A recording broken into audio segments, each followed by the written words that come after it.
You're listening to a Bible study by Jack Kelly. For more free Bible study resources, visit our website at gracethrufaith.com. All right, in this study then, we're going to be in the book of Revelation, chapters 21 and 22. Now, you remember we talked last time in Revelation 20 about the fact that even though John was starting chapter 20 at the beginning of the Millennium, he actually talked about two issues. One was the final disposition of Satan, and the other was the resurrection of the unsaved, both of which happened not at the beginning of the Millennium, but at the end. But since he was speaking about the Millennium, he carried those two topics all the way through to the end. And so starting in Revelation 20, verse 7, when he says when the 1,000 years are over, he goes on and talks about what's going to happen there at the end of the Millennium. And so you have these two topics then, Satan's doom and the judgment of the dead, the great white throne judgment, that actually takes place at the end of the Millennium. Some people don't realize that when you get to chapter 21, he backs up again to the beginning, and then he talks about two things that are important to us for the millennial kingdom. One is, what's the New Jerusalem like, the place where we'll be? And second is, what's the earth going to be looking like, the place where the surviving believers are during the 1,000-year period. We talked about the reason for the millennium last time, the fact that God uses it to answer three basic accusations that man has made. The first one is, the devil made me do it. You know, when God says, why can't you behave? Our answer has always been, the devil made me do it. That was Adam's answer, and he's used it ever since, and we've used it ever since. And so God said, okay, if I take away the devil, can you then live according to my standards? Well, let's try it. So he takes away the devil at the beginning of the millennium, bound for 1,000 years. The whole 1,000-year period, no devil on earth. Now can you live according to my standards? And mankind says, well, you know, you put all these unbelievers around us. You know, they're responsible for all the evil in the world. And it's a hard thing for us to try to live the life you want us to live in the company of all these unbelievers. And so God said, okay, zap. We'll take all the unbelievers off the earth. And so at the beginning of the millennium, no unbelievers. Now we've got no devil, no unbelievers. Now, can you live the life that I've asked you to live? And man says, well, you know, you went away and left us. You left us all alone for these last couple thousand years. And we had to fend for ourselves. And we don't think that was right. And God said, okay, tell you what, I'll set up an office in Jerusalem. I'll be there all the time. It'll be an open door policy, no appointment secretary. You'll never get turned away. You want to come see me? Just come to Jerusalem to see me. I'll live right here in your midst. In fact, I will be I'll be the president. I'll be the king. I'll be the governor. I will rule the world, and I'll be right here with you for these next 1,000 years.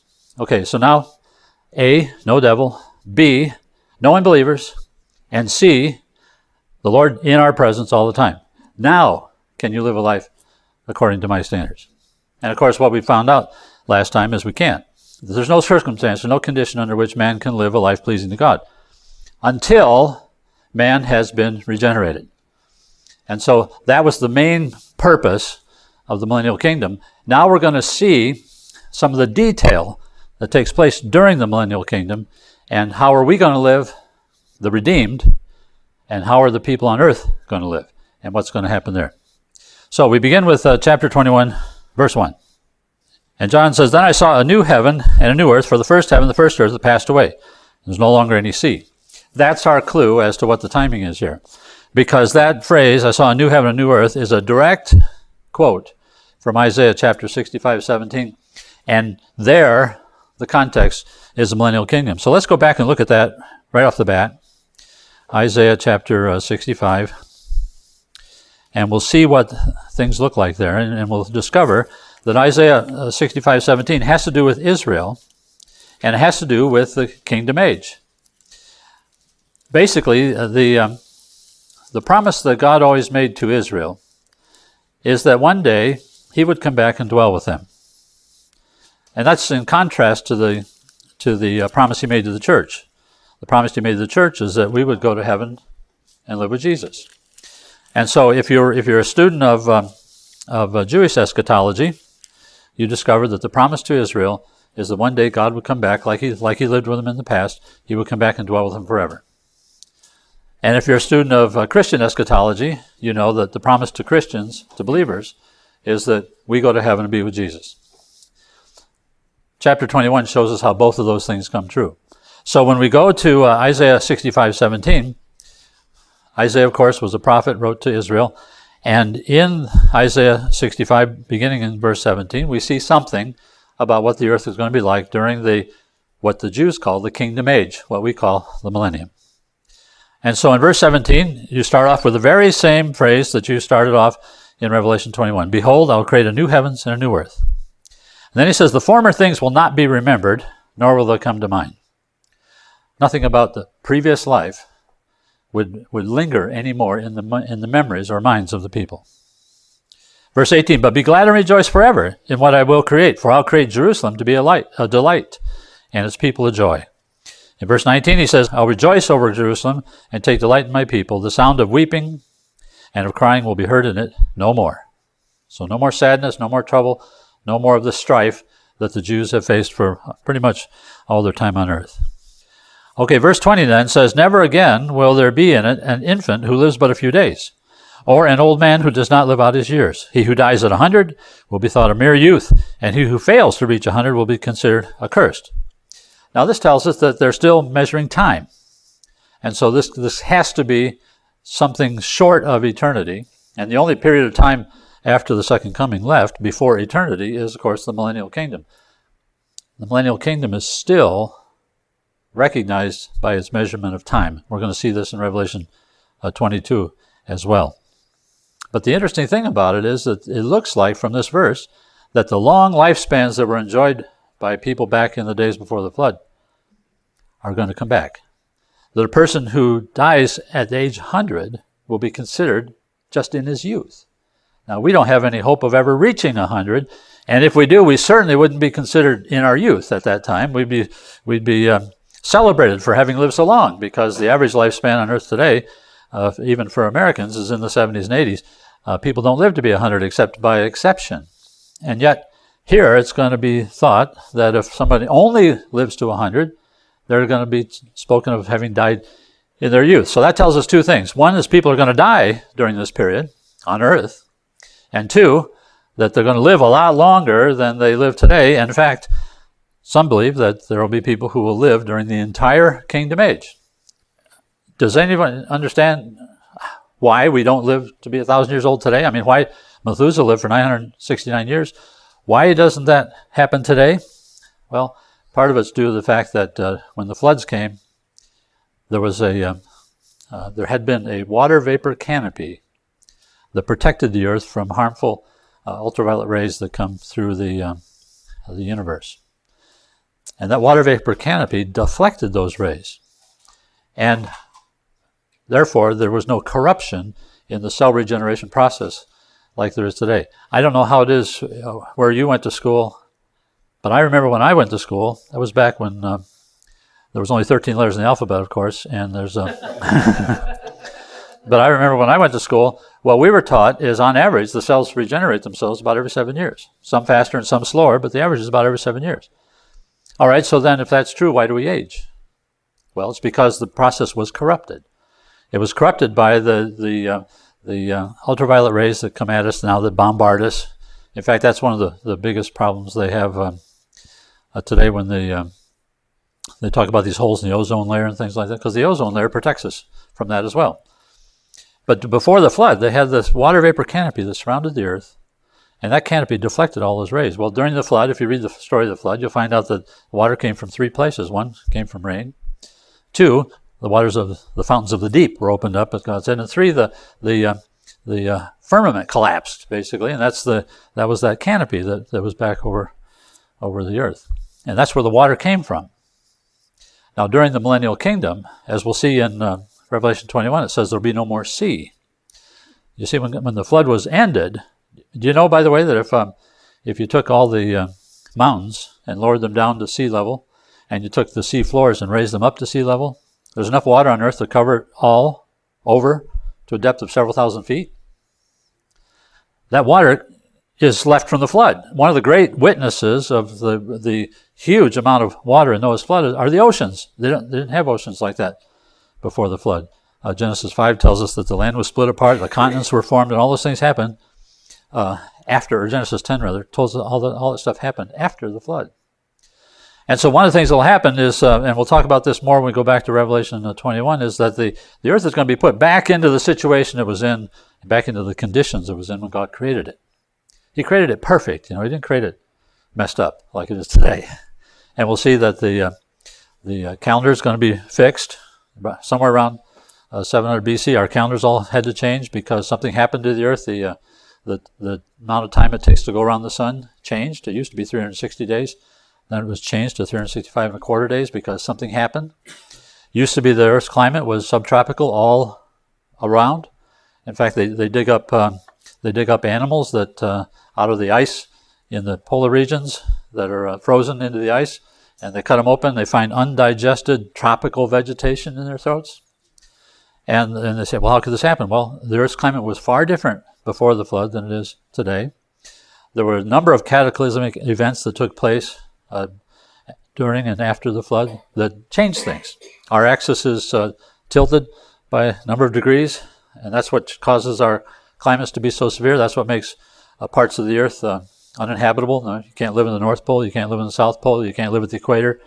And so God didn't create things that way. If you stop to think about it, there's probably less than 10 or 15 or 20% of the earth that's habitable today.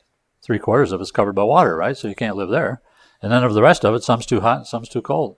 And so it's an imperfect thing. We got 365 and a quarter day calendar. What's that all about? Every 4 years we got to add another day, and then every 100 years we got to subtract one, and then we got to do through all kinds of other calculations to keep things straight. That's not the way God made it.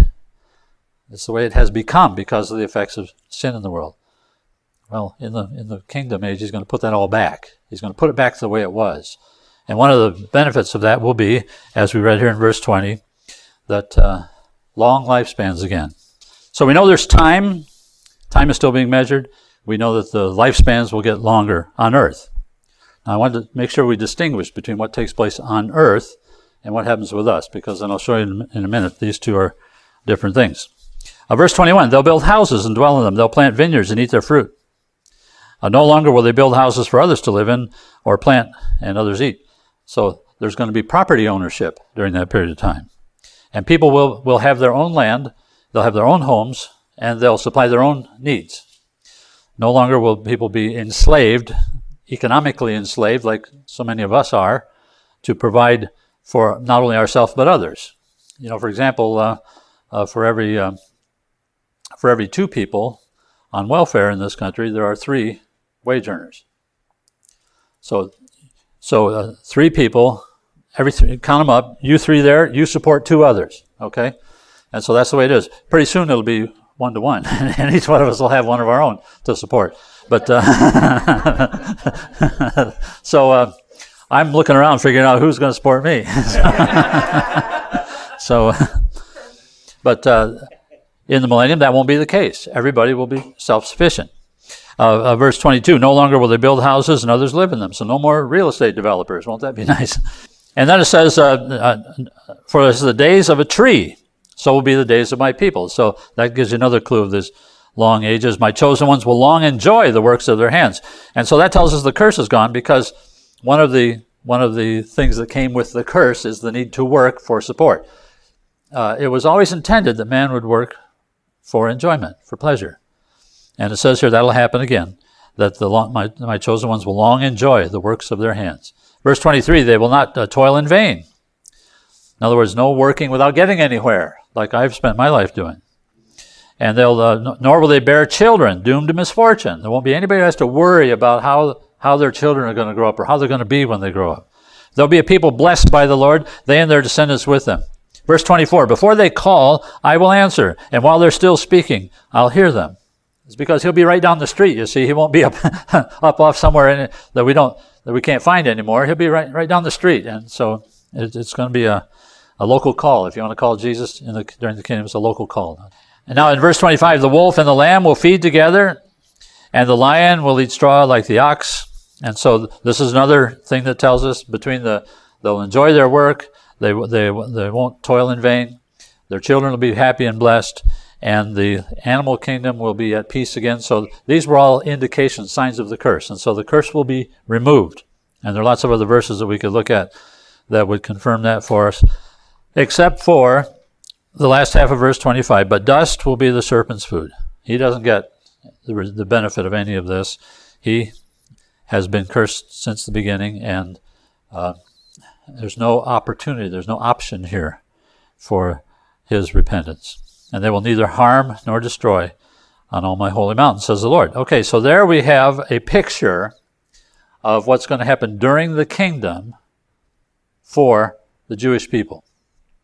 And we're going to talk more about them as we go through here today. Because remember a long time ago when we first started this series, we said the destiny for Israel is different from the destiny of the church. People who confuse Israel and the church haven't done their homework. They don't understand that the destiny for Israel is way different than the destiny for the church. Israel is promised, for example, that they will go through a period of judgment at the end of the age for the purpose of refinement.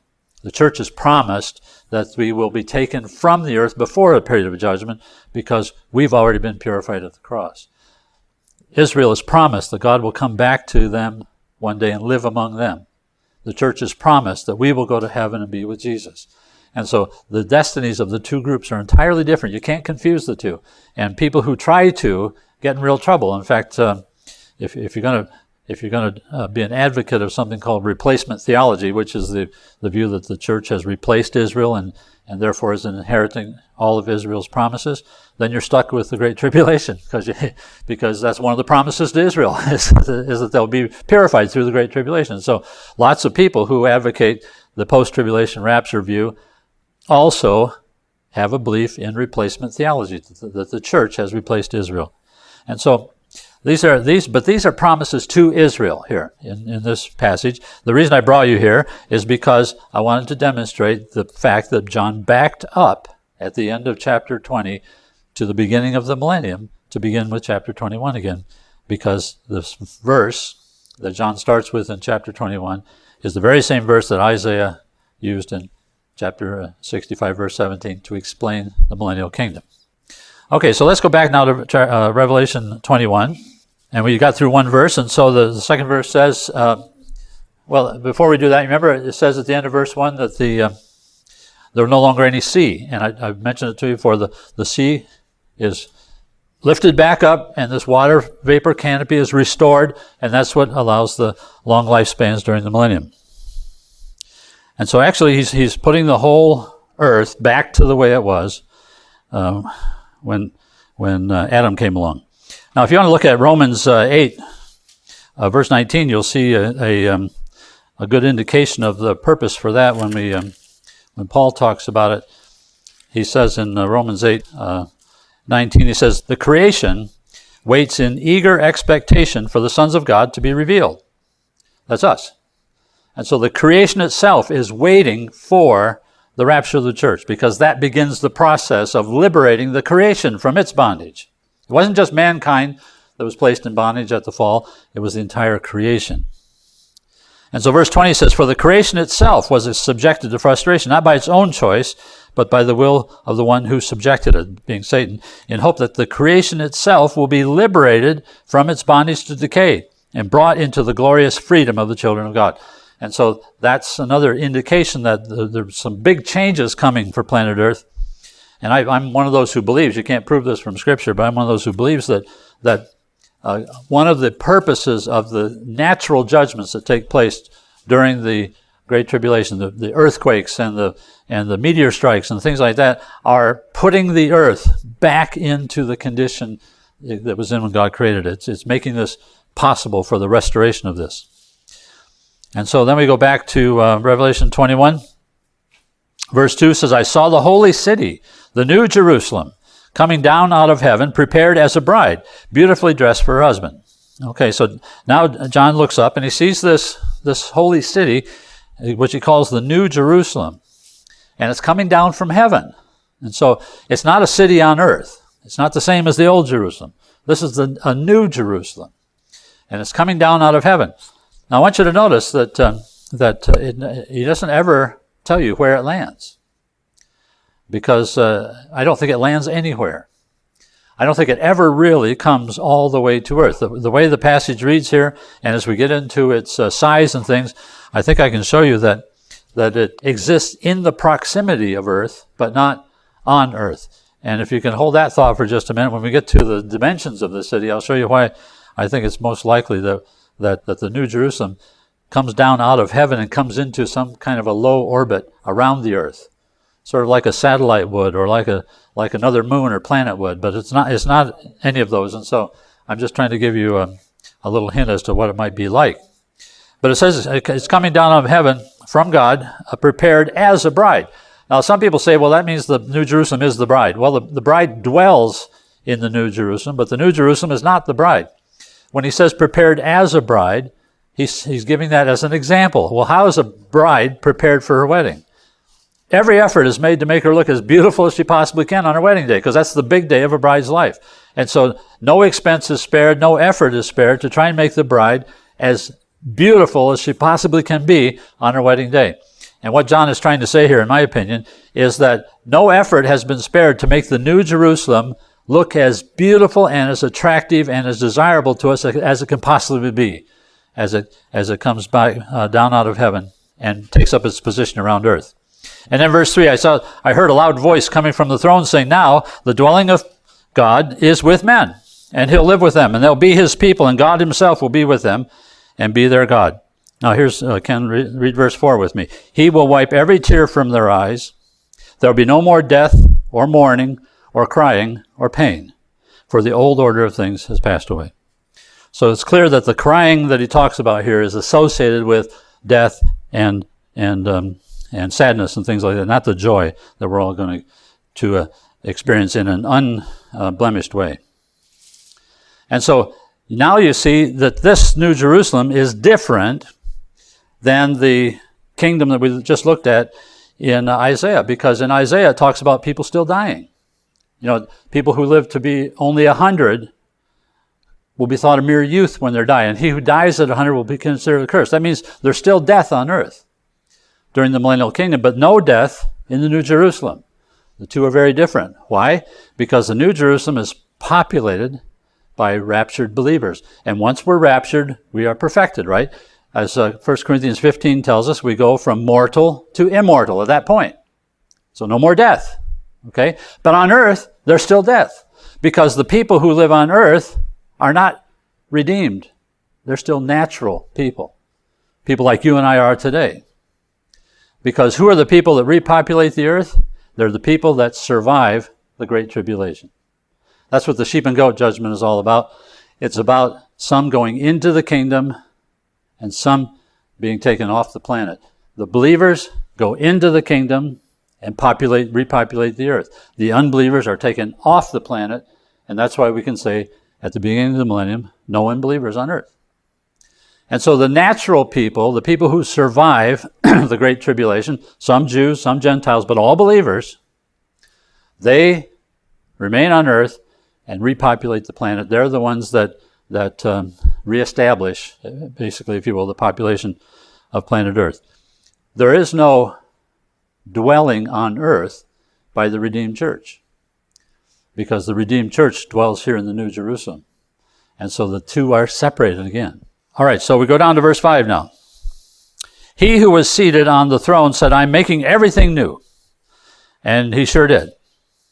Well, let's read the end of verse 5. And then he said, write this down, for these words are trustworthy and true. So he's created a new heaven. Now what does that mean?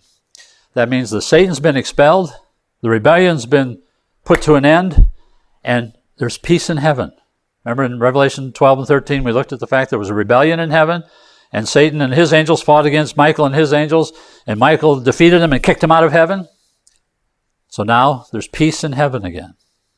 We come down to earth and we find out that Satan's been bound, and all the unbelievers have taken off the planet, and earth has been restored to its Adamic, let's call it its Adamic state. So there's peace on earth. And in the New Jerusalem, there's the redeemed. So we got a new heaven, we got a new earth, and we got a new race of human, the church.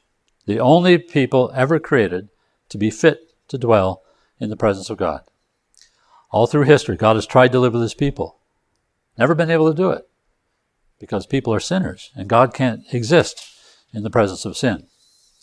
So, look at Ephesians 2. I'll take your question in just a minute. Let's look at Ephesians 2, and we can see something that happened here at the cross. And while you're turning there, I'll give you just a quick review. And I'm doing this for those who have missed the bulk of the study, because some people have this perspective and some people don't. So I don't want to confuse anybody any more than I will anyway.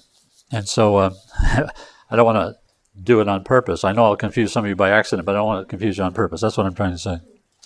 So what happened in the earth when man first came to the planet? There was one family, right? The family of man. Everybody was part of the family of man.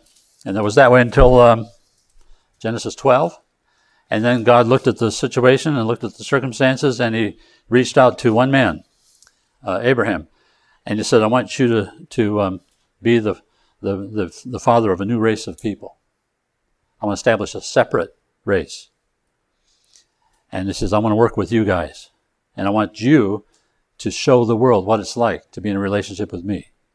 And so he chose Abraham, renamed him and everything. And he said, you start off and you build me this new race of people.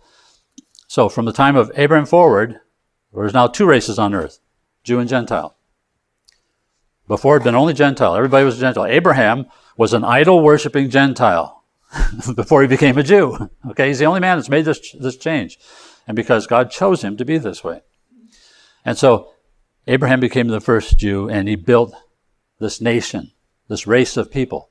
And today, everybody looks at it and takes it for granted. The Jews are a race as well as a religion. You can be a biological Jew as well as a religious Jew, right? Because you can be born a Jew, and then if you practice the Jewish religion, you are also a religious Jew. But there are lots of Jews who don't practice the religion, right? But they're still Jews. You can't stop being a Jew any more than you can stop being Italian, because it's a race of people, okay? And so they had Gentiles and they had Jews. Now at the cross, look what happened. In Ephesians chapter 2, in verse 14, it says, He himself is our peace, who has made the two into one, and destroyed the barrier, dividing the wall of hostility by abolishing in his flesh the law with its commandments and regulations. Now look at this. His purpose was to create in himself one new man out of the two. And so he took from among both Jews and Gentiles, he created another race of people, a third race. He called it the church. And the church is a distinct and different race of people. The only difference between being part of the church and being Jewish is the rest of the world doesn't consider us to be a distinct race. But we are. We're entirely different. Our origin is different, and our destiny is different than any other group on earth. It's different from the Gentiles. It's different from the Jews. In fact, Paul says later on, he distinguished these three groups. He says, don't be a stumbling block to anybody, whether it's Jew or the Gentile or the church. And so he divides us into three groups. And since the cross, this has been the case. God's purpose then was through the church to create a race of people that he could dwell with, because that's what he's always wanted. He's got everything else. You can't give him anything except your company. That's what he wants. That's what he wants most of all. But he had this huge sin problem that kept him away, kept him apart from people. And so when he went to the cross, he solved the sin problem. And he says, anybody who accepts that solution is going to be part of this new race, and you're going to dwell with me forever. And that's what the church does. And so that puts the church in the New Jerusalem. So we got three groups of people, all have different destinies. The Gentiles are destroyed. Israel lives with God on earth. The church lives with Jesus in the New Jerusalem. This is the home of the redeemed. And so he's made everything new. He's made a new heaven, a new earth, and a new race of people, so he can get peace with his creation. Okay, verse 6 now. It says to me, it's done. I am the Alpha and Omega, the beginning and the end. Now, we're going to deal with these phrases a little later on, so let's save it for now. In chapter 22, Jesus is going to say, I'm the first and the last, the Alpha and Omega, the beginning and the end. And there are three different ideas. A lot of people think it's just a repetition of the same idea, but it's not. There are three different ideas, and so I want to wait and explain them to you all at once, because he only says two of them here. And then he goes on, he says, to him is thirsty, I'll give to drink without cost from the spring of the water in life. Verse 7, he who overcomes will inherit all this, and I'll be his God, and he'll be my son. So he who inherits, or he who overcomes, will inherit everything. So what happens to the people who don't? Verse 8, the cowardly, the unbelieving, the vile, the murderers, the sexually immoral, those who practice magic arts, the idolaters, and all liars, their place will be in the fiery lake of burning sulfur. This is the second death. And we talked about the lake of fire a couple of sessions ago, and so we'll leave that where it is. But here's again the clear choice.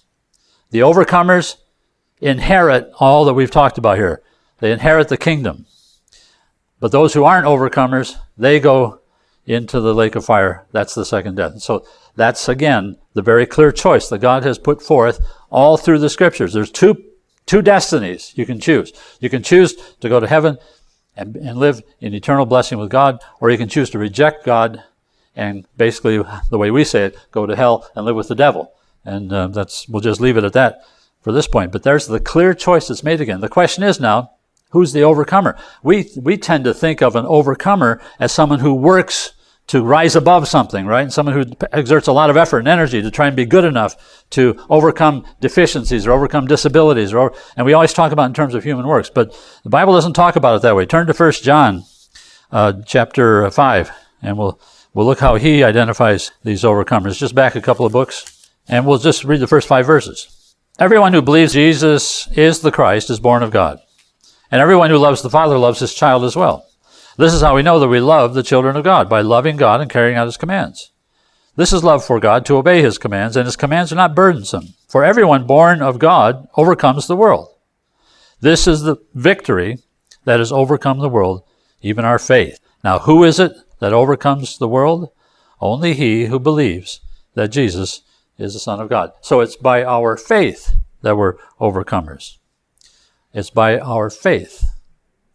It's pretty plain, isn't it? Okay. And so we don't earn our way into this position. We believe our way into this position. I've always said that we're saved by what we believe, not by how we behave. And it's a good thing, isn't it? But you know, that doesn't mean I got to insert this little plug for sanctified life. You know, it doesn't mean that we have a license to sin. It just means our sins are forgiven. We should want to live the life that God desires out of gratitude for what he's already freely given to us. It should be our response to him, because he put himself out there before we did anything. While we still hated him, he loved us enough to die for us. And then he said, here it is. Take it. It's free. For God so loved the world, he gave his only begotten Son, that whoever would believe in him would not perish but have everlasting life.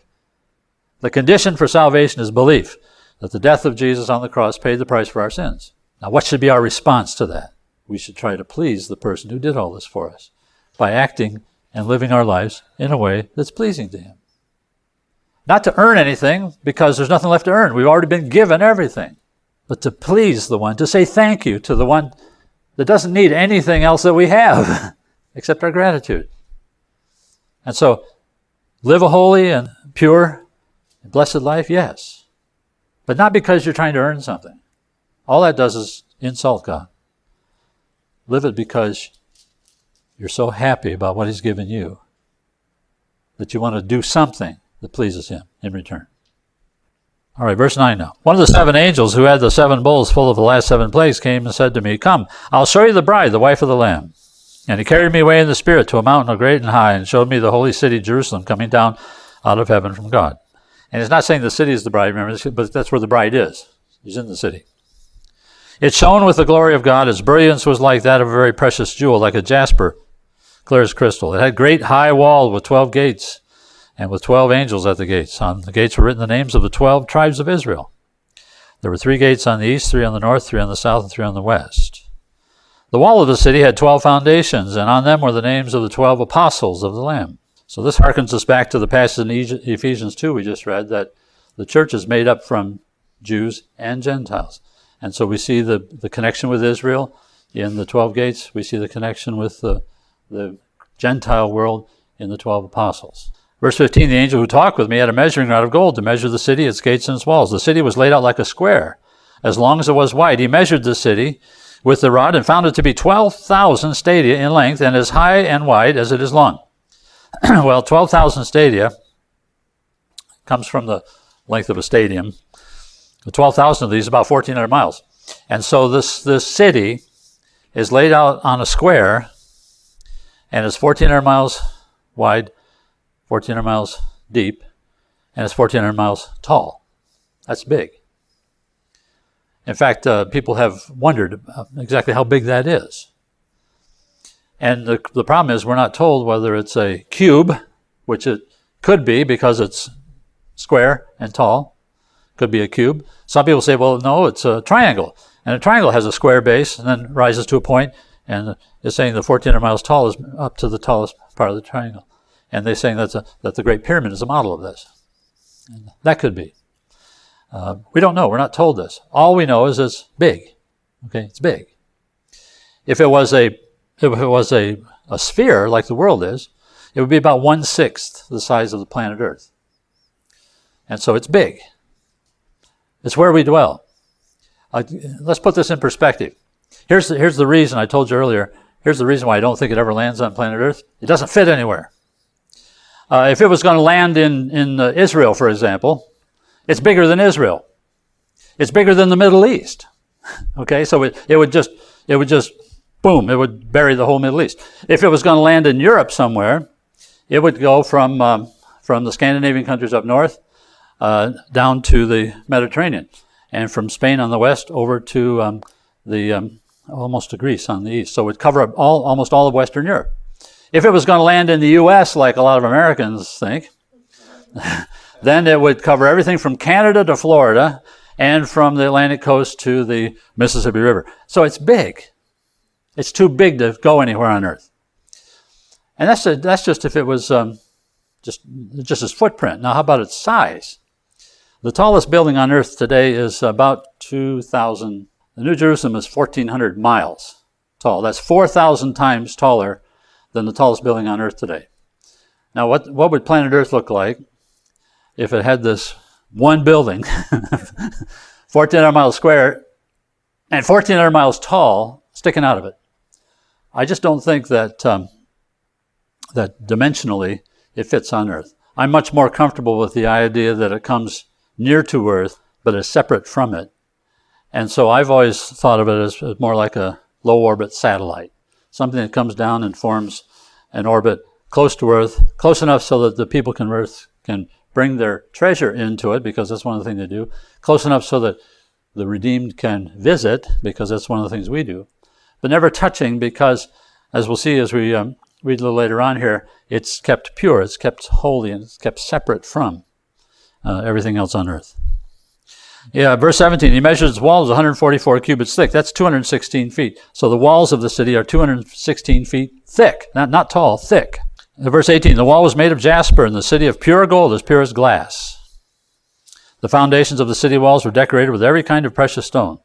The first foundation was jasper, the second sapphire, the third chalcedony, the fourth emerald, the fifth sardonyx, the sixth carnelian, the seventh chrysolite, the eighth beryl, the ninth topaz, the 10th chrysoprase, and the 11th jacinth, and the 12th amethyst. And I'm told that although these words come out of the Greek, and in the Old Testament you had the 12 stones of the breastplate coming out of the Hebrew, and there really isn't a very exact translation between the Greek and the Hebrew to the English, but most people believe that these 12 stones are the 12 stones in the breastplate of the high priest. And so I'm just going by what experts say there. I haven't done enough homework on that to be able to say that conclusively, but it sounds reasonable to me, so I've just accepted that opinion. Verse 21, the 12 gates were 12 pearls, each gate made with a single pearl. Some oyster, huh? Each gate was made out of a single pearl, and the great street of the city was of pure gold, like transparent glass. Well, the fact that these gates are pearls means this city is ceremonially unclean, because oysters are not kosher. If you look back in Leviticus 11, verse 9, you'll find out the Israelites were forbidden from eating oysters, and therefore they did not trade in pearls. You'll find out the pearl is a particularly Gentile type of precious stone, and there's a lot of similarities between the pearl and the church. If you've ever done a little comparison study between pearls and church, you find out the pearl is the only gem that's made from a living organism. It comes out of the sea. It grows because of the fact that it's an irritant. Has the church been an irritant in the world? In fact, didn't the church experience some of its most rapid growth in the first few centuries when it was a major irritant to the world? And it is removed from its natural habitat to become an object of adornment. And that's exactly how the church is born. The church is a living organism. The sea is always a euphemism in the Old Testament for the Gentile nations. The church pretty much came out of Gentile dominion. It was a major irritant, as we've already talked, and that was where it experienced its greatest period of growth. And at the end of the age, it's removed from its natural habitat to become an object of adornment. And so there's a great, you can do a great little study on the comparison between the two.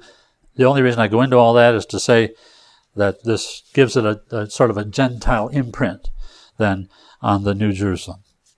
Verse 22, I didn't see a temple in the city because the Lord Almighty and the Lamb are its temple. Now that to me was a very interesting verse because all through the age of the church, we've been the temple for the Lord. And now when we get into the millennium, He will be our temple. And so it's just going to be a role reversal there. Verse 23, the city does not need the sun or the moon to shine in it, for the glory of God gives it light, and the Lamb is its lamp. Now later on we'll see that not only does the city have enough light for itself, but it also provides light to the earth. And we'll see that when we get to chapter 22, so we'll keep going on here. Make note in verses 22 and 23, you have the Trinity. You have the Lord God Almighty, you have the Lamb, and then you have the glory of God, which is always the representation, the Shekinah glory, the representation of the Holy Spirit. Verse 24, the nations will walk by its light. Okay, there you go. And the kings of the earth will bring their splendor into it. And on no day will its gates ever be shut, for there will be no night there. The glory and honor of the nations will be brought into it. Nothing impure will ever enter it, nor will anyone who does what is shameful or deceitful, but only those whose names are written in the Lamb's book of life. And so only the redeemed can be in the New Jerusalem. Only the redeemed can visit there. Nothing in its natural state can enter there. And although the kings of the earth bring their production, their produce, to pay tribute into the New Jerusalem, they can't enter. Only the redeemed. And that's another reason to believe it's kept separate from earth a little bit, because in the Old Testament nobody could enter the temple. Only the priest could go into the Holy of Holies, and him only once a year, and only after a whole lot of preparation, because the temple was sanctified. It was set apart. People going into it would make it impure. And so the place where God dwelt, only those who are pure can dwell there too. And so only the redeemed can live in the New Jerusalem. All right, so that takes care of verse 21. That's what the home of the church, that's what your home is going to look like. This is where you're going to live. All right, now let's go to chapter 22, and we'll take a look on earth again. We're going to take just a few verses here, and we'll look at another little view of planet Earth. And so chapter 22 takes us back down to earth. John has explained now as much as he can. And by the way, by his explanation, I get the feeling that while he saw it, it doesn't appear as if he was allowed to wander through it. If you go to his gospel, John chapter 14, we get a little more detail, because there in the first 3 verses of John 14, it says, Jesus was saying, you believe in God, believe also in me. In my Father's house are many mansions. And so what that tells us is that big house is there, and we're all going to get one, okay? And so he says, I'm going there to prepare a place for you. And if I go, that means I'll come back. And I'll take you there so that where I am, you can also be. So that's where we get our idea of conclusion, if you will, of Christian eschatology. We go to heaven, live with Jesus. And that we find out from Revelation 21 is this place called the New Jerusalem. All right, now we'll go back to earth, and we're going to see some things that show us that God promised Israel he would come to earth and dwell with them. And we're going to see that in chapter 22 with a little help from Ezekiel. Because the most verbiage describing the millennial kingdom on earth is in the Old Testament. Because the kingdom on earth is the promise to Israel, not to the church. And so when you read about the kingdom age in books like Isaiah, where we just read. Micah has a couple of chapters as well. Ezekiel has 8 chapters on it. There's lots of stuff written in the Old Testament about the kingdom age. It's all in the Old Testament because it has to do with Israel. Let's just take a couple of looks here. We'll start with Revelation 22, verse 1. The angel showed me the river of the water of life, as clear as crystal, flowing from the throne of God and of the Lamb down the middle of the great street of the city. And on each side of the river stood the tree of life, bearing 12 crops of fruit, yielding its fruit every month. And the leaves of the trees are for the healing of the nations. Okay, let's stop there. This, if you didn't know something about the Old Testament, you might not think we had changed locations here. But the fact is that this river of the water of life, flowing down from the throne of God down the middle of the great street of the city, this is almost a direct quote from Ezekiel chapter 47. And so let's go there. We've been in Isaiah. We talked about a little bit from there about what life was going to be like. Now we'll look in Ezekiel and we'll learn a little bit about what the holy city is going to look like. And we're going to 47, which is the next to last chapter. We're going to skip around in Ezekiel and look at a couple of other things too. We'll go to chapter 47 first. Ezekiel's being given this tour. It started in chapter 40. And he's been given a tour of something that the Jewish people call the third temple. We call it the millennial temple. And there are opinions among Christians as to whether it's the third temple or the fourth one, because some Christians believe that there's a temple going to be built during the Great Tribulation, and that temple is going to be destroyed, and then Ezekiel's temple is going to be built after that. So they put a first temple, Solomon's temple. The second temple, Zerubbabel's, or more commonly known as Herod's temple. That's the temple at the time of Christ. And then there's something some Christians call the tribulation temple, based on Revelation 11, that shows a temple during the Great Tribulation. And then they put Ezekiel's temple in here as the millennial temple, which makes it the fourth one. Now, I think that's wrong. I think there are 3 temples. There's Solomon's temple, which everybody knows. There's Herod's temple, which everybody knows. And there's Ezekiel's temple. I don't believe Ezekiel's temple is built during the millennium. I think it's built during the Great Tribulation. I think it'll be the next temple built. And I'll show you why I think that here just quickly. But I won't take the time to do the whole study on it. I'll show you where you can get the whole study on it so that you can get into that in more detail if you want. But I'll show you why I think that the temple Ezekiel talks about in chapters 40 through 46, describing it, by the way, in such detail that you can actually build a model of it using nothing but those 6 chapters from Ezekiel. And it's nothing like any temple that's ever been built. In the Temple Institute in Jerusalem, they have a model of Ezekiel's temple, and you can look at it and you can compare it with Herod's temple, and you can see that they're different. The sizes are different. The shape is different. The fixtures are different. The furniture is different. And just about everybody who believes in literal temples in Israel believes that this temple of Ezekiel's has not been built yet.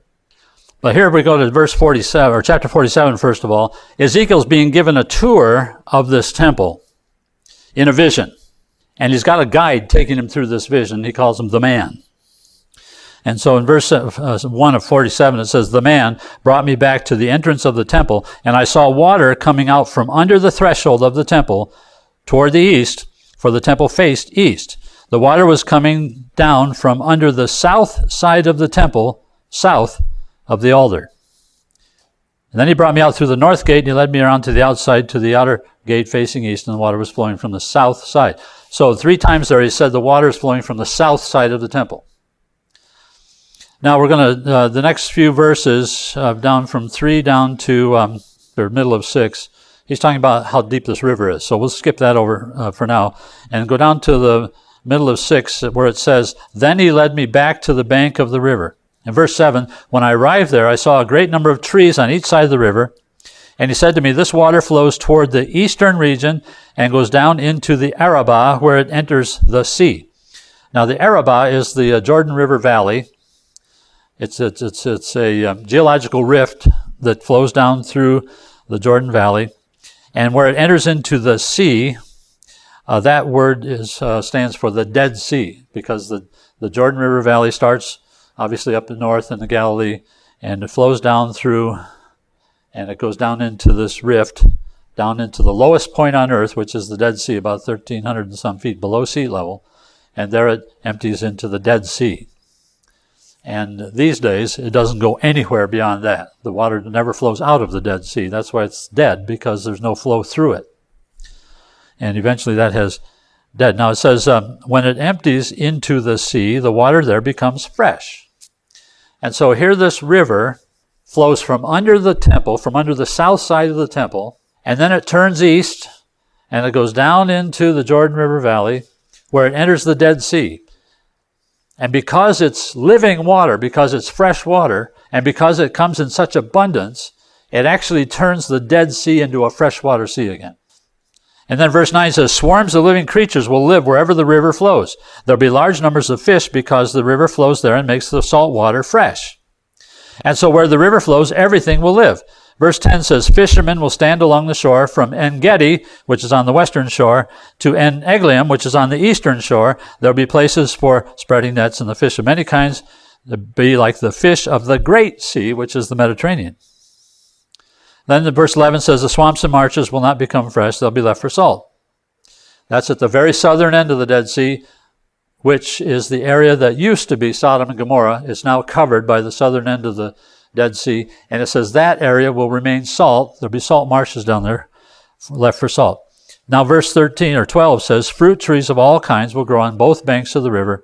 Their leaves will not wither, nor will their fruit fail. Every month they'll bear, because the water from the sanctuary flows to them, and their fruit will serve for food and their leaves for healing. And that is the same river with the same trees that we just read about in Revelation 22. Okay? Keep this in mind. It flows from under the south side of the temple, and then it turns east and goes to the Dead Sea. If you had a map that had Jerusalem and the Dead Sea, you will see that Jerusalem sits up here on this basically fairly high mountainous region, about 3,700 feet above sea level. And then it drops off just east of Jerusalem. The elevation drops off sharply, so that within a half an hour by car, you're down at the Dead Sea, which is 1,300 feet below sea level. So you go from 3,700 feet above sea level, you go down to 1,300 feet below sea level in a little more than half an hour. And that's where this river will flow, from Jerusalem down this hill into the Jordan River Valley, and there it will meet the Dead Sea. Now the trick is here that the water flows from the south side of the temple. Okay, turn with me for a minute to Zechariah chapter 14. In Zechariah 14, we're talking about the very day that the Lord returns to earth. And in verse 4 it says, on that day his feet will stand on the Mount of Olives east of Jerusalem. Now remember when in Acts 1 when Jesus went up into the cloud and the two men in white stood there and they said, men of Israel, why are you standing there watching him? This same Jesus will come back in the same way that he left. Now most people interpret that to mean he'll come back to the same place. Because of this passage, Zechariah 14:4 says he will stand on the Mount of Olives. Well, that's where he left from. In fact, there's a church there today with a steeple, big tall steeple. It's called the Church of the Ascension. And it marks the place where he left from. And if he comes back to that same place, like those two men in white said he would, on the Mount of Olives, it says when he does that, the Mount of Olives will be split in two from east to west, forming a great valley, with half the mountain moving north and half the mountain moving south. And so the Mount of Olives, which runs north and south, just east of Jerusalem, will be split in two. Now, interestingly enough, there was a company some years ago called the Intercontinental Hotels. It was owned by Pan American Airways.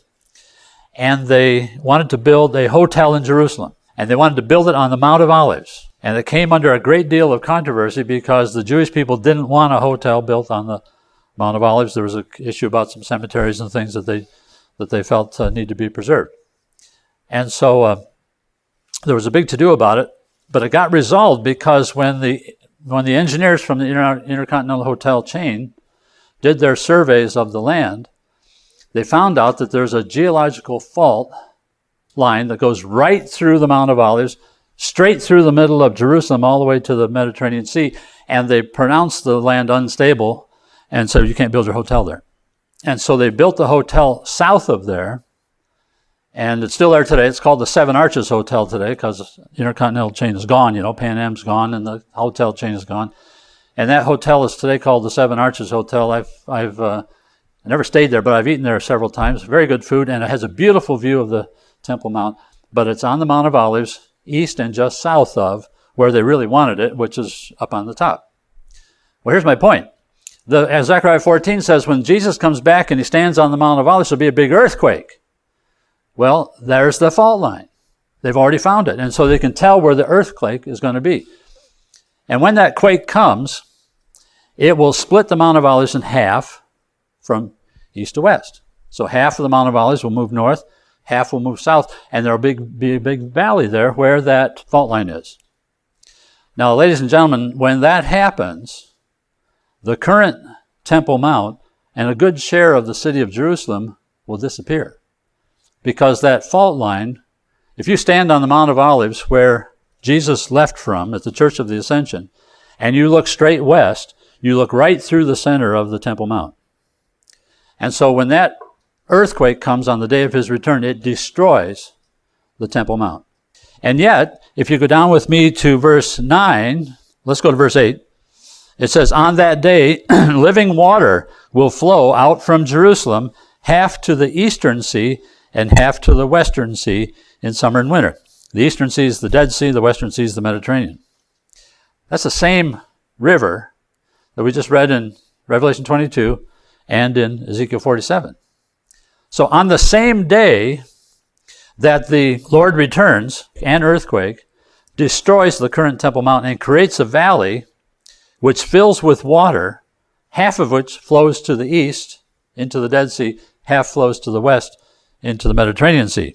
Now, if you put two and two together, what you discover is that the Temple Mount gets destroyed on the day the Lord returns. And yet, the water which makes this river flows from underneath the temple. And it begins flowing on that day. Verse 8 says, on that day, water will begin flowing. Ezekiel 47 says it comes out from under the south side of the temple and flows south. Well, by deduction, that means the temple is somewhere north of the city of Jerusalem.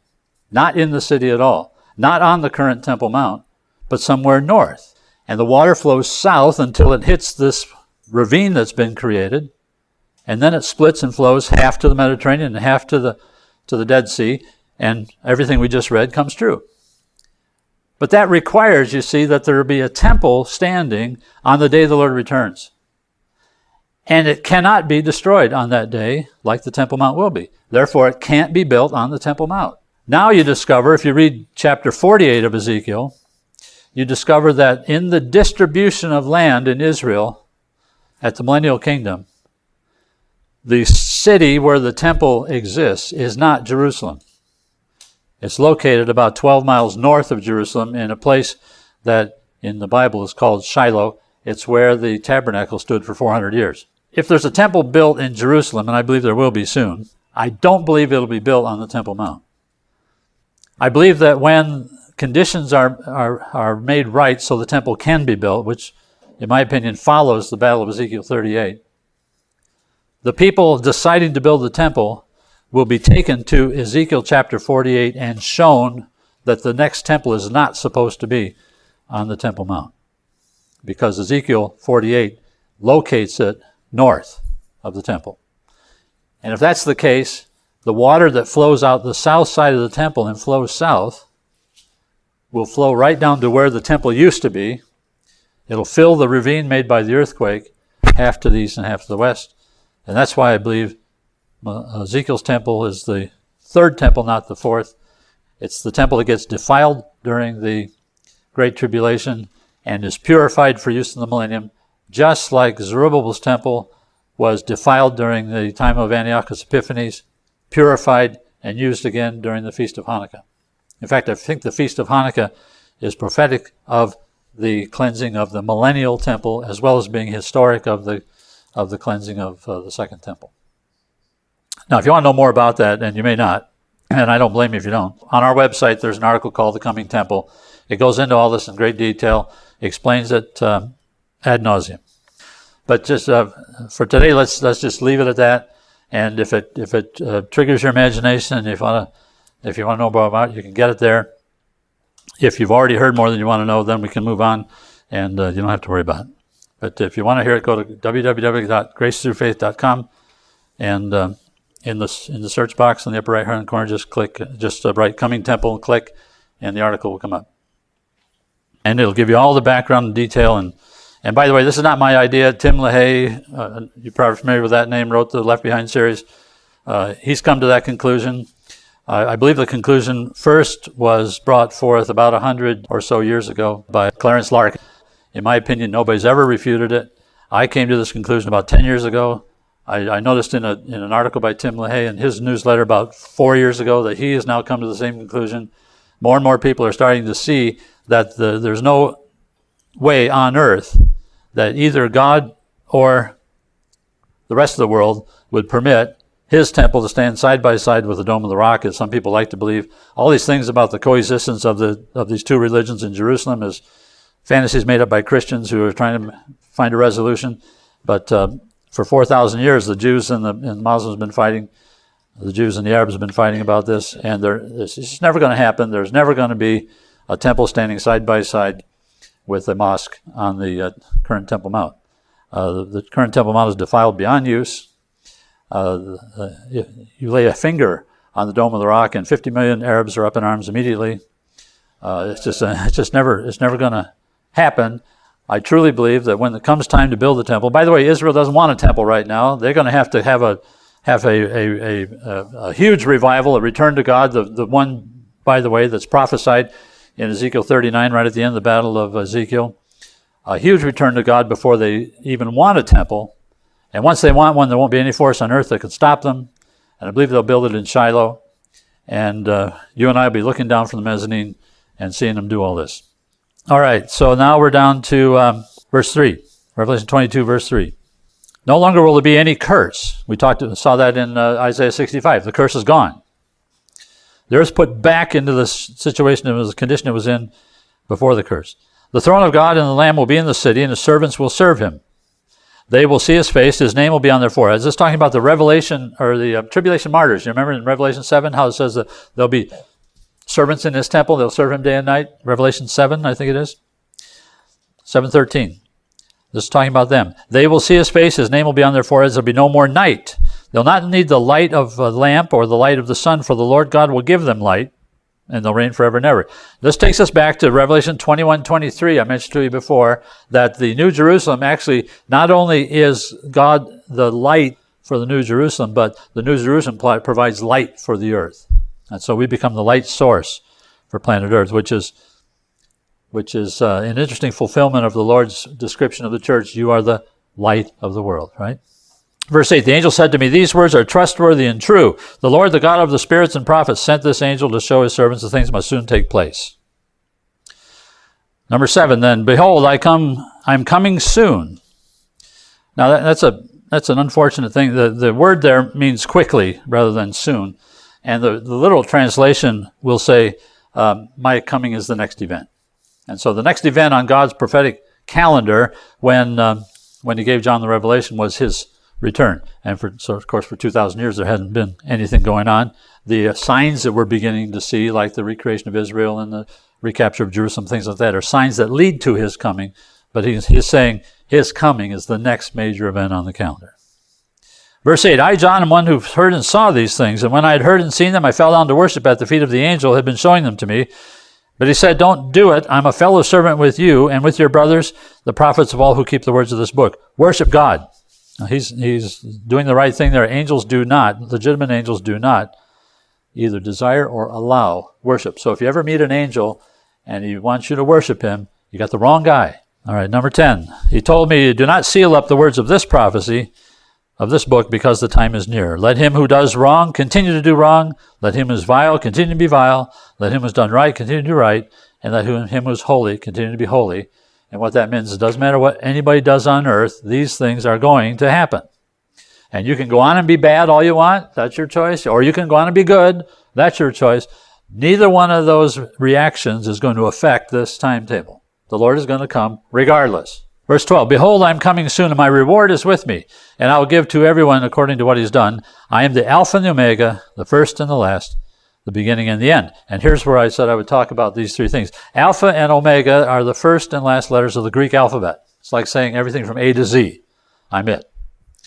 Now, I told you last time that those in Hebrew, that's Aleph and Tau, and you can find those two letters in the Hebrew version of Genesis 1, where Genesis 1:1 says, in the beginning, God, and then there's an Aleph and a Tau, and then it goes on and says, created the heavens and the earth.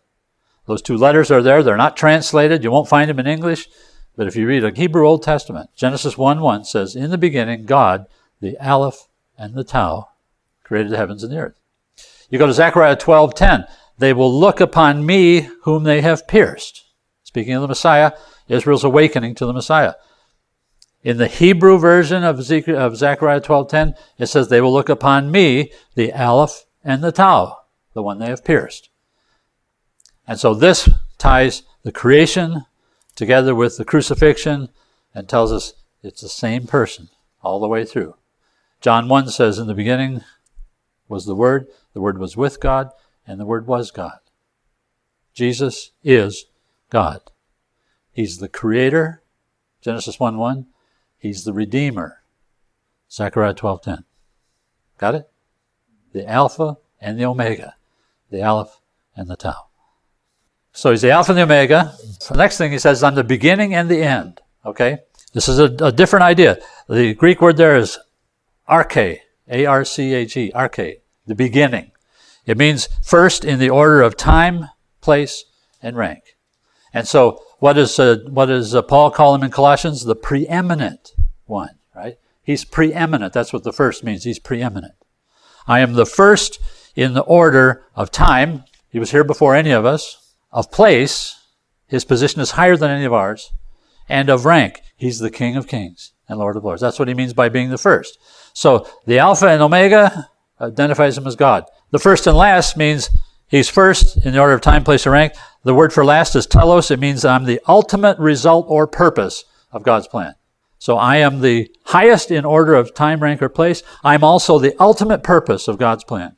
Then he says, I am the first and the last. The word first is protos. It's the word from which we get prototype. He's the prototype. He's the perfect example of mankind, right? He's what we all aspire to be. And in Romans 8, God says it's his purpose to make us into the image and likeness of him, right? What every manufacturer tries to do is make every copy look like the prototype. Isn't that correct? Any manufacturers here? The first thing you do is you design a prototype. And then you make the tools. And you test the copies by how they conform to the prototype. That's what God did with us. When he created his new race of people, he conforms us to the image of Christ. He makes us look and act like the prototype. Okay, so he's the prototype. The beginning, the protos. The word end is eskatos, means the best example, the perfect ones. All right, verse 14. Blessed are those who wash their robes, that they may have the right to go to the tree of life, and may go through the gates into the city. Now, you remember that the washing of the robes is the idea of imputed righteousness. We talked about that a couple of sessions ago. Outside are the dogs, those who practice magic arts, the sexually immoral, the murderers, idolaters, and everyone who loves and practices falsehood. Outside means off the planet here, because the sheep and the goat judgment, the goats are the ones that are taken off the planet. 16, I, Jesus, have sent my angel to give you this testimony for the churches. I am the root and offspring of David and the bright morning star. Here's one we got to spend a little time with too. Isaiah 11 is where we'll go first to talk about the root and offspring of David. It's a messianic passage, and you've heard the verses that come after it, but you may not have heard these first couple. So let's go to that. Isaiah 11:1 says, a shoot will come up from the stump of Jesse, and from his roots a branch will bear fruit. Jesse is David's father, and so this shoot will come up from the stump of Jesse means it'll be a descendant in his humanness. He'll be a descendant of Jesse, That means the descendant of David. And of course, one of the messianic titles is the Son of David. And from his roots, a branch will bear fruit. That word branch is often applied to the Messiah. 4 different times in the Old Testament, the Messiah is called the branch. Don't leave Isaiah yet. We got to go back to Isaiah 14 because I need to correct something for you that you may or may not have encountered, but if you do, it needs to be corrected. In Isaiah 14:12, God is bringing through Isaiah a judgment upon Babylon. And he starts off talking about the king of Babylon. And then when he gets to 12, he makes a switch here. And he goes from the king of Babylon, the earthly king, and to the spiritual power behind the throne of Babylon. And we know that because he says in verse 12, "Oh, how you have fallen from heaven, O morning star, son of the dawn." That's what it says in the nearly inspired version, the NIV. But if you go to the King James, it will say, "How you have fallen from heaven, O Lucifer, son of the morning." And that's where the name Lucifer comes from. Now, that's not a Hebrew word, and so you won't find it in the Hebrew Old Testament. Lucifer is a Latin word, and it means light bearer. Light bearer. Lucifer. Luz is light. Lux is where we get the word light.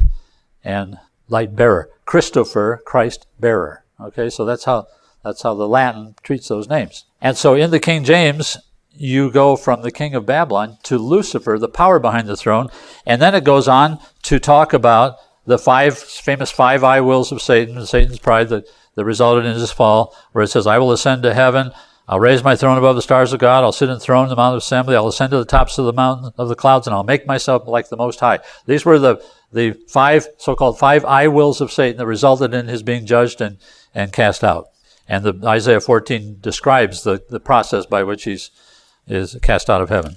But somehow, in some way along the line, the phrase morning star got associated with this passage in Isaiah 14, and so people who don't like the NIV, for example, talk about the fact that they call Satan by the same title that Jesus is called. And of course, Jesus in Revelation 22 we read is the morning star.